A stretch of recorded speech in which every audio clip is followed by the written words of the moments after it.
Hi, welcome to short and sweet. కథ పేరు అయ్యయ్యో. ఒక ఊర్లో కాసయ్య అనే వ్యాపారి ఉండేవాడు. అతడు మహాపిసినారి.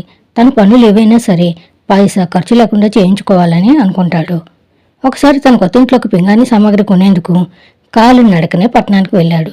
కావలసినవన్నీ కొనుక్కొని ఒక అట్టపెట్టెలో జాగ్రత్తగా సర్దుకున్నాడు. ఇక వెళ్దామనుకుని ఆ పెట్టెను పైకెత్తబోగా అది చాలా బరువుగా అనిపించింది. దాంతో ఓ కూలీని మాట్లాడుకుందామని పక్కనే ఉన్న అడ్డాకు వెళ్ళాడు. ఒక వ్యక్తి దగ్గరికి వెళ్ళి, బాబు, ఓ అట్టపెట్టు ఉంది. దాన్ని మా ఊరి వరకు మోసుకురావాలి. డబ్బులు ఇవ్వను, కానీ నీకెప్పటికీ ఉపయోగపడే 2 సలహాలిస్తా అన్నాడు. వ్యాపారిని ఎగాదిగా చూసి, పోవయ్యా అన్నాడతను. మరో వ్యక్తి దగ్గరికి వెళ్ళి అడిగితే, అవసరాలు తీర్చే డబ్బు కాకుండా పనికిరాని సలహాలతో ఏం చేసుకోవాలి అన్నాడు.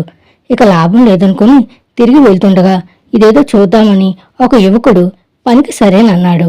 ఇద్దరూ కలిసి ఊరి బాట పట్టారు. అయ్యా, కొంత దూరం వచ్చాం కదా, మొదటి సలహా ఏంటో చెప్పండి అన్నాడా యువకుడు. డబ్బుతో ఏ పనైనా జరిగిపోతుందని ఎవరైనా చెప్తే అస్సలు నమ్మకో, మంచితనంతోనూ కొన్ని అవుతాయి అన్నాడు. ఆ యువకుడికి అది అయోమయంగా అనిపించింది. ఇంతలో ఇల్లు రావడంతో పెట్టెను దింపమన్నాడా వ్యాపారి. మీరు ఆ 2వ సలహా చెబితేనే అన్నాడతను. చేసేదేది లేక, ఈ లోకంలో నీకంటే తెలివి తక్కువ వారు ఉన్నారని ఎవరైనా చెబితే అస్సలు నమ్మకో అంటూ పెట్టెను దింపమన్నాడు. నవ్వుతూ వ్యాపారి వైపు చూసి పెట్టెను ఎత్తి కింద పడేశాడు యువకుడు. దెబ్బకు అందులోని వస్తువులన్నీ ముక్కలయ్యాయి. వాటిని చూసి, అయ్యో, కూలి డబ్బులు మిగిల్చుకోవాలని అనుకుంటే అంతకంటే పెద్ద నష్టమే జరిగిపోయిందే అనుకుంటూ లబోదిబోమన్నాడు వ్యాపారి. కథ నచ్చినట్లయితే లైక్ చేసి, షేర్ చేసి, సబ్స్క్రైబ్ చేయండి.